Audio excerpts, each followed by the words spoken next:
नेपाल सरकारको नियमित तथा पहिलो प्राथमिकता प्राप्त कार्यक्रम पूर्ण खोप सुनिश्चितता तथा दिगोपना घोषणा कार्यक्रम गर्न सफल भएकोमा हामी सबैलाई धेरै धेरै धन्यवाद भन्न चाहन्छु, बधाई पनि भन्न चाहन्छु, शुभकामना पनि व्यक्त गर्न चाहन्छु।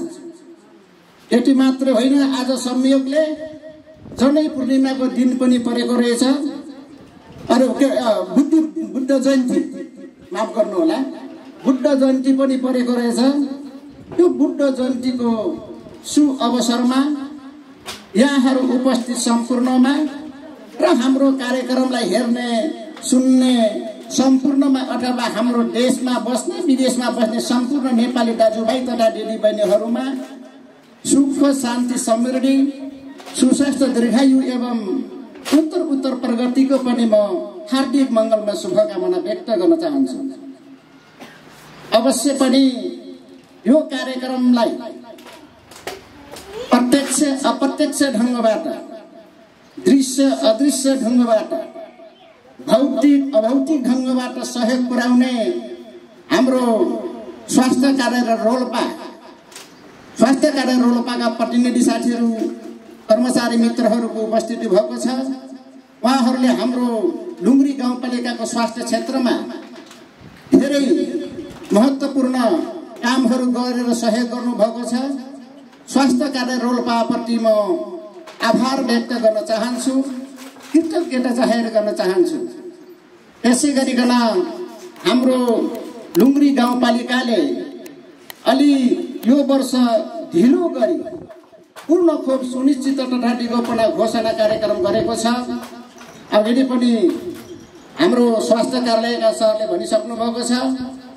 यो गाउँपालिका घोषणा भए पश्चात घोषणा लगतै हाम्रो रोल्पा जिल्ला पनि पूर्ण खोप सुनिश्चित तथा दिगोपना घोषणा भएको छ। यद्यपि कार्यक्रमै नगरे पनि घोषणा भइसकेको कुरा अनौपचारिक रूपले उहाँले यो घोषणा पनि भनिसक्नु भएको छ। अवश्य पनि हामी यो वर्ष अलि ढिला गरेका छौँ।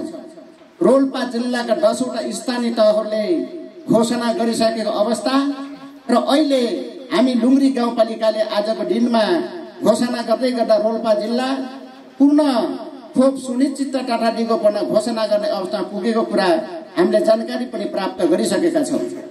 त्यस कारणले गर्दाखेरि यो खोपको विषयमा, खोपको महत्त्व, यसको महिमा, यसको अर्थ, यसको औचित्यताको विषयमा धेरै भनिराख्नु पर्दैन।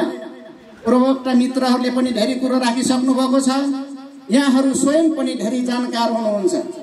मलाई लाग्छ यहाँ हामीलाई यो कार्यक्रमलाई निरन्तरता दिनको लागि धेरै गाह्रो साह्रो पर्छ जस्तो अब मलाई लाग्दैन।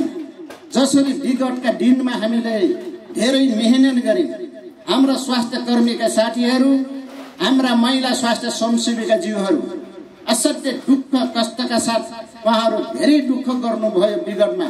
यद्यपि अहिले दुःख छैन भनेको होइन, अहिले सजिलो छ, सहज छ, सरल छ भनेको होइन, तर विगतको भन्दा धेरै कम भएको हो कि भन्ने मलाई लाग्छ।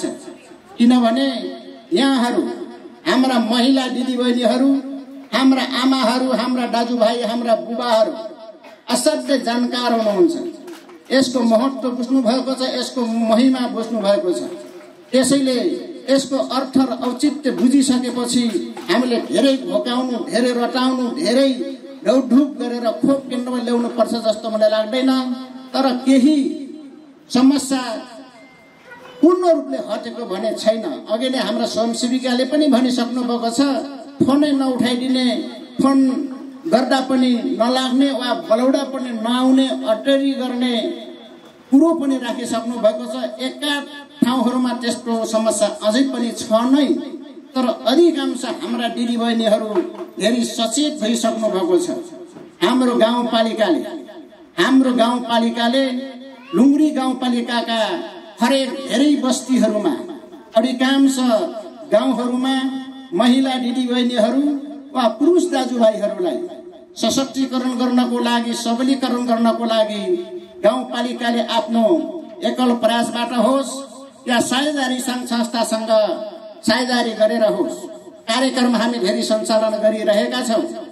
यहाँ खास गरिकन लुम्री गाउँपालिकामा स्टोन फाउन्डेसन र हुरेक नेपालको साझेदारीमा एउटा कार्यक्रम चलिरहेको छ। करिब करिब हामी विगतको कार्यकालदेखि अहिलेको कार्यकालसम्म आउँदै गर्दा कार्यक्रम चलिरहेको छ, जसले उत्थानशील सामुदायिक विकासको लागि समावेशी जीविकोपार्जन र शिक्षामा सबलीकरण कार्यक्रम सञ्चालन गरिरहेको छ। त्यो कार्यक्रमको मार्फतबाट होस् या हेबर प्रोजेक्ट नेपाल, शहीद परिवार समाज र लुम्री गाउँपालिकाको साझेदारीमा कृषि तथा पशु विकासमा आधारित साना किसान तथा युवा उद्यमशीलता परियोजना लागू भएको छ। त्यो कार्यक्रमको माध्यमबाट होस् हाम्रा महिला दिदीबहिनीहरूमा धेरै सचेतनाको विकास भइसकेको छ। हाम्रो दाजुभाइहरूमा धेरै सतर्कताको अवस्था सिर्जना भएको छ भन्ने मलाई लाग्छ। चाहे त्यो उद्यमशीलताको क्षेत्रमा होस्, चाहे त्यो जीविकोपार्जनको क्षेत्रमा होस्, चाहे सशक्तिकरण र सबलीकरणको क्षेत्रमा होस्, धेरै अगाडि विगतको भन्दा धेरै अगाडि बढेको छ। तर पूर्ण रूपले सन्तुष्टि हुने खालको छ भन्न खोजेको पनि होइन, मैले विगतको भन्दा प्रगति भएको छ। मलाई लाग्छ हिमचुली आमा समूह, हिमचुली यो स्वास्थ्य आमा समूहको तर्फबाट अघि नै हामीले एउटा गीत सुन्दै गर्दा, उहाँहरूको प्रस्तुति सुन्दै गर्दा त्यति मात्र होइन, हामीले विविध कार्यक्रमहरूमा हाम्रा दिदीबहिनीहरूको प्रस्तुतिकरण सुन्दै गर्दा, बुझ्दै गर्दा, हेर्दै गर्दा, देख्दै गर्दा हामीलाई धेरै हामीलाई एउटा खुसीको महसुस हुन्छ, अनुभूति हुन्छ।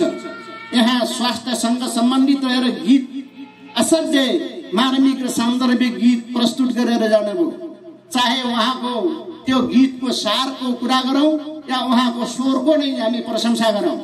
उहाँको स्वरमा पनि कमी थिएन, सारमा पनि कमी थिएन। हाम्रो मूल्याङ्कनमा यो मुख्य यसको श्रेय मैले कसलाई दिन चाहन्छु भने हाम्रा गाउँपालिकामा क्रियाशील साझेदारी सङ्घ संस्थाहरूलाई मैले भन्न चाहन्छु। हुरेक नेपाल र